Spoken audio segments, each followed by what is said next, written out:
शायद आपको अजीब लगेगा मगर मैं सच कह रहा हूं। ये गांधी परिवार एक ऐसी परिवार है जो अगर अपने कुर्सी के लिए देश को भी बेचना पड़े और देश का भी बलिदान देना पड़े तो इससे वे गुरेज नहीं करेगी, देश को भी बेच सकती है। राहुल अपने फायदे के लिए मां भारती जैसे विराट अस्तित्व रखने वाले देश को भी बेच सकते हैं। प्रेस कॉन्फ्रेंस में एक त्रिकोण बनता है। We are going to talk about this dangerous triangle which is trying to destabilize India. और ये जो त्रिकोण है इसमें एक तरफ अमेरिका में बैठे जॉर्ज सोरोस उनकी फाउंडेशन है, कुछ अमेरिका की एजेंसीज भी हैं। त्रिकोण के एक और एक बहुत बड़ी न्यूज पोर्टल है जिसका नाम OCCRP, organised crime and corruption reporting project, जिसके विषय में आप सब पत्रकार हैं, आप सभी जानते हैं, वह है। और त्रिकोण के जो आखिरी कोने में जो सबसे महत्वपूर्ण कोना जो हिंदुस्तान से संबंध रखता है, उस कोने में राहुल गांधी है, traitor of the highest order. और आज जब मैं ये शब्द प्रयोग कर रहा हूं तो मुझे किसी प्रकार का भी भय नहीं है, क्योंकि मैं भारतीय हूं। मेरे लिए मेरे पार्टी ने सिखाया है राष्ट्र प्रथम, party next and self last. मुझे आज LOP, लीडर ऑफ अपोजिशन, को देशद्रोही कहने में किसी प्रकार की कोई संकोच मुझे महसूस नहीं हो रहा है। और अभी मैं पूरा ताना बाना आपके सामने बड़े ही सिंपल शब्दों में रखूंगा ताकि देशवासी इसे समझ सके। अब ये OCCRP क्या है? Organised crime corruption reporting project. यह एक विश्व की संस्थान है जो 2007 में शुरू की गई और आज लगभग 50 बड़ी बड़ी मीडिया पार्टनर्स हैं इनकी 6 कॉन्टिनेंट्स में। अगर मैं कहता हूं कि ये एक ग्लोबल मीडिया एजेंसी है तो ये अतिशयोक्ति नहीं होगी। मतलब अगर ये कुछ छापते हैं तो करोड़ों लोग इसे पढ़ते हैं, कई देशों में हलचल मच जाता है, भूकंप आ जाती है और अफरा तफरी का माहौल रहता है। इतनी बड़ी एजेंसी जब काम करती है तो उसके लिए बहुत सारे पैसों की आवश्यकता होती है, वरना इतने लोग एम्प्लॉइज हैं, इतना इन्वेस्टिगेटिव जर्नलिज्म ये किया जाएगा तो स्वाभाविक है इसके लिए बहुत सारा रिसोर्सेस की आवश्यकता है, धन की आवश्यकता है। तो एक आयाम जो मीडिया पार्ट ने खुलासा किया है वो आयाम है कि OCCRP जो फंडिंग है उसका फंडिंग का एक बड़ा हिस्सा आप देख सकते हैं, ये सब उनको फंड करने वाले लोग हैं। उसका एक बड़ा हिस्सा आप देख सकते हैं ओपन सोसाइटी फाउंडेशन, यहां पर लिखा हुआ है ओपन सोसाइटी फाउंडेशन, यह एक बड़ा हिस्सा है। बाकी यूएस की बहुत सारी ऐसी संस्थाएं हैं, कुछ गवर्नमेंट एजेंसीज भी हैं जो OCCRP को फंडिंग करती है। अब ये जो ओपन सोसाइटी फाउंडेशन है ये किसका है? आपने कई बार इसका नाम सुना है, जॉर्ज सोरोस। ये जॉर्ज सोरोस का है, अर्थात जॉर्ज सोरोस OCCRP का एक बहुत बड़ा फंडर है, उसको बहुत पैसा देता है। और मीडिया पार्ट जो फ्रांस का न्यूज़पेपर है वो कहती है कि हम तो सोचते थे कि OCCRP एक इंडिपेंडेंट एजेंसी है, जैसे कि मीडिया एजेंसी को होना चाहिए, मगर अगर 70% पैसा उसका किसी एक सोर्स से आता है तो स्वाभाविक है वो तटस्थ नहीं रह सकता है, वो तटस्थ नहीं रह सकता है, न्यूट्रल नहीं रह सकता है। जो पैसा देता है उसके इंटरेस्ट में, उसके हक में वो बात करेगा। तो OCCRP किसके हक में बात करता है? जॉर्ज सोरोस और डीप स्टेट, अमेरिका में जो डीप स्टेट हैं, जो कुछ ऐसी एजेंसीज अमेरिका के अंदर छुपी हुई हैं जो कहीं ना कहीं अन्य राज्यों में, अन्य जगहों पे इंस्टेबिलिटी चाहती हैं, उनके द्वारा फंड लेने के कारण उनके इंटरेस्ट के लिए काम करती है ये ओसीसीआरपी। अब हम आते हैं इसके सबसे महत्वपूर्ण कोण की तरफ, राहुल गांधी। आज मैं राहुल गांधी का कोई मजाक नहीं बनाऊंगा, क्योंकि यह मजाक का विषय नहीं है। This is serious business.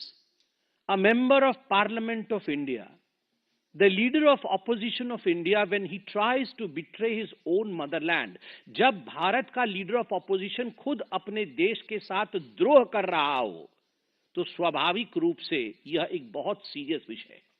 कैसे द्रोह कर रहा है? क्या मैं हवा में बात कर रहा हूं? नहीं, एक एक करके मैं आपके पास कुछ केसेस रखूंगा जिससे स्पष्टता आएगी। आप याद करिए, जुलाई 1 2021, ये जुलाई 1 2021 का समय बड़ा खराब समय था। पूरे विश्व में कोविड की महामारी चल रही थी और उस समय थैंक्स टू प्रधानमंत्री नरेंद्र मोदी, भारत ने अपना 2 वैक्सीन भी डेवलप किया था। वैक्सीन मैत्री चल रही थी, उनमें से एक वैक्सीन कोवैक्सीन था। कई कंट्रीज ने ऑर्डर प्लेस किए थे कि हमें कोवैक्सीन का स्टॉक चाहिए, और ठीक उसी समय जुलाई 1 2021 में ये ओसीसीआरपी, इस मीडिया हाउस ने एक आर्टिकल पब्लिश किया कि ब्राजील ने $324 मिलियन वर्थ कोवैक्सीन जो उन्होंने ऑर्डर किया था, कैंसिल कर दिया। इससे भारत के छवि को धूमिल करने की कोशिश की गई, क्योंकि आप जानते हैं वैक्सीन का मार्केट एक बहुत बड़ा प्रॉफिटेबल मार्केट, कई लोग विश्व में कई लोग बनाते हैं। भारत अकेली ऐसी देश थी जो वैक्सीन मैत्री कर रही थी, जो वैक्सीन बिना पैसे के भी दे रही थी, और पूरे विश्व में भारत ने एक स्थान बना लिया था। आज भी वो स्थान बरकरार है। हमारे वैक्सीन के ऊपर आघात करने के लिए एक आर्टिकल लिखा गया कोवैक्सीन और ब्राजील को लेकर कि ब्राजील ने विड्रॉ किया है ये ऑर्डर, और तुरंत 1 जुलाई 2021 को ये आर्टिकल छपा ओसीसीआरपी को, और 2 जुलाई 2021 को कांग्रेस पार्टी ने प्रेस कॉन्फ्रेंस करके बकायदा भारत की सरकार और कोवैक्सीन को घेरे में ले लिया तुरंत। और इसमें पते की बात यह है कि यह विषय कोई नया नहीं था कि ओसीसीआरपी ने पहली बार 1 जुलाई को छाप दिया। ये जून में भी पता चल चुका था कि ब्राजील कोवैक्सीन नहीं ले रहा है, मगर जब ओसीसीआरपी ने छापा तब जाके राहुल गांधी ने इस पे प्रेस कॉन्फ्रेंस किया। अर्थात OCCRP dictates and Rahul Gandhi follows. Dictation उनका है, राहुल गांधी उसको फॉलो करते हैं।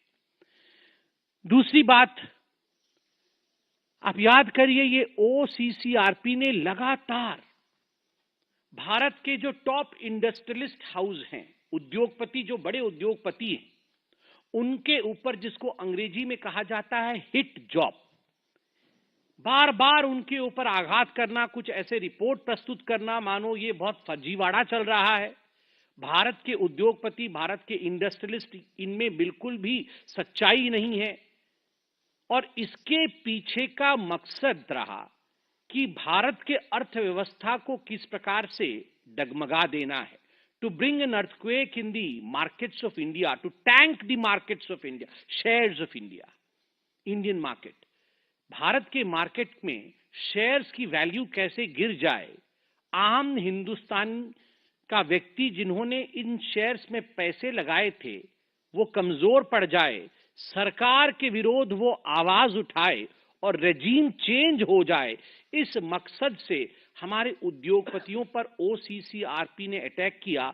और आप क्रोनोलॉजी देखिए, जब जब ऐसी रिपोर्ट आई तब तब राहुल गांधी ने प्रेस कॉन्फ्रेंस करके देश के अंदर एक, हम तो पहले इंडस्ट्रियल रिवॉल्यूशन की बात करते थे, यहां पर डी इंडस्ट्रियलाइजेशन की बात होने लगी कि भारत का कोई भी इंडस्ट्रियलिस्ट ठीक नहीं है, इनको हटाना चाहिए। 18 जुलाई 2021 ओसीसीआरपी ने, आपको याद दिला दूं, आप सबकी मेमोरी तो बहुत शार्प है, हमसे भी शार्प है, because you all report and we follow you, you are the 4th pillar of democracy. 18 जुलाई 2021 को पेगासस रिपोर्ट आया, ओसीसीआरपी ने इसे पहले उजागर किया और 19 जुलाई 2021 को राहुल गांधी इसी रिपोर्ट के आधार पर पेगासस को लेकर प्रेस कॉन्फ्रेंस करते। वो हाहाकार, वो सदन का नहीं चलना, wash out of the parliament, और ये सारा कुछ पार्लियामेंट में सदन चलने से पहले ये सारे रिपोर्ट्स आते थे and they used to be a complete wash out of the parliament. Parliament के सदन बंद हो जाते थे, स्थगन होता था, और आज भी आप देख रहे हैं किस प्रकार की परिस्थिति पार्लियामेंट में। और इस पेगासस की रिपोर्ट को लेकर एक हवा खड़ा किया गया और फाइनली 26 अगस्त 2022 को सर्वोच्च न्यायालय, सुप्रीम कोर्ट ऑफ इंडिया ने इसे खारिज किया कि ऐसा कोई पेगासस वाला विषय नहीं है। तो आप सोचिए, जुलाई 2022 ओसीसीआरपी ने क्लेम किया, उस समय जुलाई 2022 में आपको याद होगा नेशनल हेराल्ड की केस में मां बेटे दोनों जो बेल पे बाहर थे, दोनों की पूछताछ ईडी कर रही थी। कुछ घंटों के लिए उनको बुलाया गया था, ईडी की पूछताछ की गई थी, वो सब आर्टिकल भी मैं लेके आया हूं। तो उस समय, जिस समय ये पूछताछ चल रही थी, तो ओसीसीआरपी ने यह आर्टिकल छापा और आर्टिकल में लिखा कि ये राहुल गांधी जी के खिलाफ जो नेशनल हेराल्ड केस में प्रोसीडिंग्स, लीगल प्रोसीडिंग्स चल रही हैं, ये सब पॉलिटिकली मोटिवेटेड है, इनके पीछे कोई सच्चाई नहीं। तुम सुप्रीम कोर्ट हो? Are you the Supreme Court of India? आप क्या जानते हैं नेशनल हेराल्ड केस के बारे में? मां बेटे ने 5,000 करोड़ रुपए कैसे गबन किया, इन्होंने इन्वेस्टिगेटिव जर्नलिज्म कर लिया अमेरिका में बैठे बैठे और कह दिया कि ये लीगल प्रोसीडिंग जो है ये बिल्कुल पॉलिटिकली मोटिवेटेड है और इससे पूरे देश में, भारतवर्ष में अफरा तफरी का माहौल है। लोग सड़क पर उतर गए हैं गांधी परिवार के पक्ष में, कोई सड़क पर नहीं उतरा था, कोई सड़क पर नहीं उतरा था और बोल रहे थे देश में अफरा तफरी का माहौल है। झूठा रिपोर्ट ये आपके सामने, और इसके आधार पर कांग्रेस आगे बढ़ रही थी। मैं पूछना चाहता हूं कि ये ओसीसीआरपी राहुल गांधी के बचाव में आर्टिकल क्यों छाप रही थी? क्योंकि अगर ओसीसीआरपी को हानि होती है तो राहुल क्राइज, अगर राहुल रोते हैं तो ओसीसीआरपी को दर्द होता है। ये दो बदन हैं, आत्मा एक है। ये ओसीसीआरपी और राहुल गांधी दो बदन हैं, आत्मा एक है। वैसे तो बदन दो और एक वाला विषय तो जॉर्ज सोरोस के साथ है, ऑर्गेनाइजेशन आत्मा है। जॉर्ज सोरोस और राहुल गांधी ये एक ही हैं। राहुल ही जॉर्ज है, राहुल ही जॉर्ज है, और जॉर्ज का एजेंडा ही राहुल का एजेंडा है। जो सोरोस चाहता है वही राहुल चाहते हैं। सोरोस भारत का अमंगल चाहता है, अहित चाहता है। राहुल गांधी भी भारतवर्ष का अमंगल और अहित चाहते हैं। ये जुलाई 2022 का। अब आते हैं सबसे महत्वपूर्ण विषय, वो विषय है कि आखिरकार हमने ये क्यों कहा कि जो आखिरी कोण है राहुल गांधी और ये जॉर्ज सोरोस एक है। कैसे प्रूव होता है? केवल कहने से तो नहीं होगा। तो हम आज साइंटिफिक एविडेंसेस लेके आए हैं। I have come with evidences. पहला एविडेंस याद है ना, वो राहुल गांधी जिस सोच रहे थे कि वो क्या, भारत तोड़ो यात्रा, हाँ जोड़ो, अच्छा ठीक है, वो जो भारत तोड़ो यात्रा उन्होंने किया था, जोड़ो यात्रा, वो सोच रहे थे वो यात्रा करने से वो पूरा सब जीत जाएंगे, लोकसभा जीत जाएंगे, हरियाणा जीत जाएंगे, महाराष्ट्र जीत जाएंगे, सब कुछ जीत जाएंगे। अब लोग भी जानते हैं कि ये तोड़ने के लिए निकले थे, तभी इनका ये हर्ष हुआ है। तो ये जो भारत जोड़ो यात्रा इन्होंने निकाली थी, उसमें सलील शेट्टी एक दिन आए थे इनके साथ घूमने के लिए। सलील शेट्टी कौन है? ये वाइस प्रेसिडेंट है, सोरोस के फाउंडेशन का वाइस प्रेसिडेंट है। अब मैं आपको जो तस्वीर दिखा रहा हूं सलील शेट्टी का, ये आप सलील शेट्टी देख सकते हैं, ये राहुल गांधी देख सकते हैं, और ये इनका भारत तोड़ो यात्रा चल रहा है, उसमें वो आए हुए हैं सलील शेट्टी। और सलील शेट्टी वाइस प्रेसिडेंट है अपने ऑर्गेनाइजेशन, उसका ऑर्गेनाइजेशन जो open society foundation George Soros का है। मैं उनके वेबसाइट से भी निकाल के लाया हूं, आप देख सकते हैं। ये है सलील शेट्टी, जो राहुल गांधी के साथ सलील शेट्टी चल रहे थे, वो राहुल गांधी और सलील शेट्टी। और जॉर्ज सोरोस के फाउंडेशन के वाइस प्रेसिडेंट। तो इस प्रकार से ये दो बदन एक आत्मा है।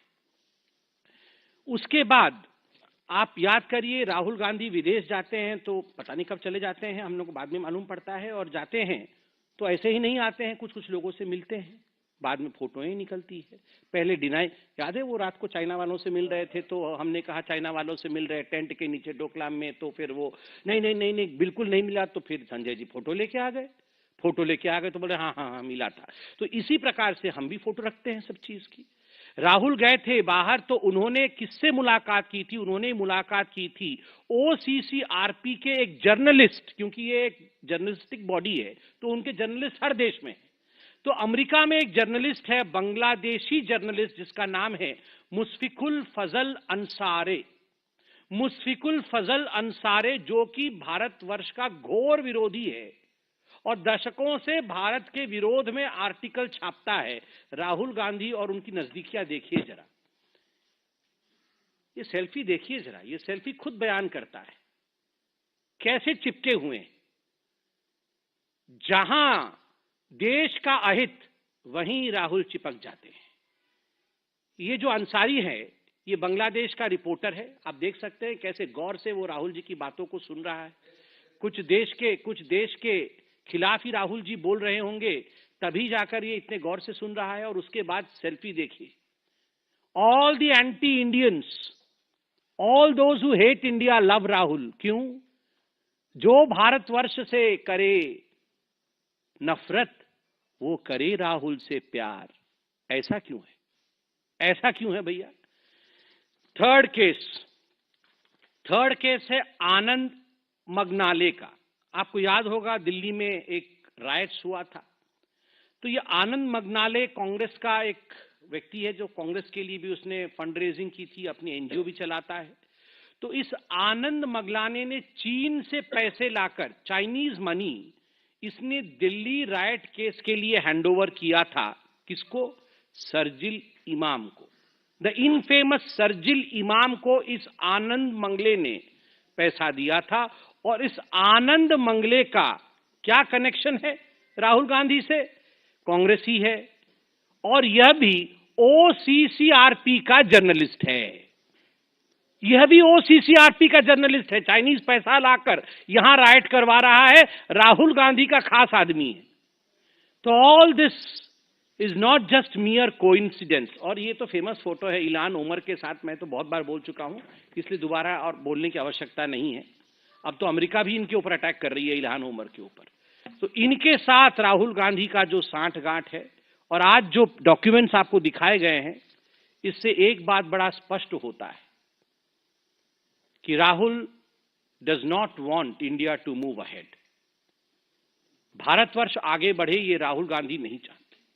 भारत का संसद चले ये राहुल नहीं चाहते। संसद से पहले कोई न कोई अंतर्राष्ट्रीय पटल पर फर्जी तरीके से कुछ ऐसे विषय लाना जिनको लेकर भारत के सदन चल न सके, हानि हो हिंदुस्तान का, यह प्रयास करना, भारत में उद्योगपति न पनपे, ये राहुल का प्रयास है। भारत में जो शेयर्स, छोटे छोटे शेयर में निवेश करते हैं मार्केट में, वो हिंदुस्तानी पीछे रहें, यह राहुल का प्रयास है। और अंत में इतना ही कहना चाहूंगा, शायद आपको अजीब लगेगा मगर मैं सच कह रहा हूं, ये गांधी परिवार एक ऐसी परिवार है जो अगर अपने कुर्सी के लिए देश को भी बेचना पड़े और देश का भी बलिदान देना पड़े तो इससे वे गुरेज नहीं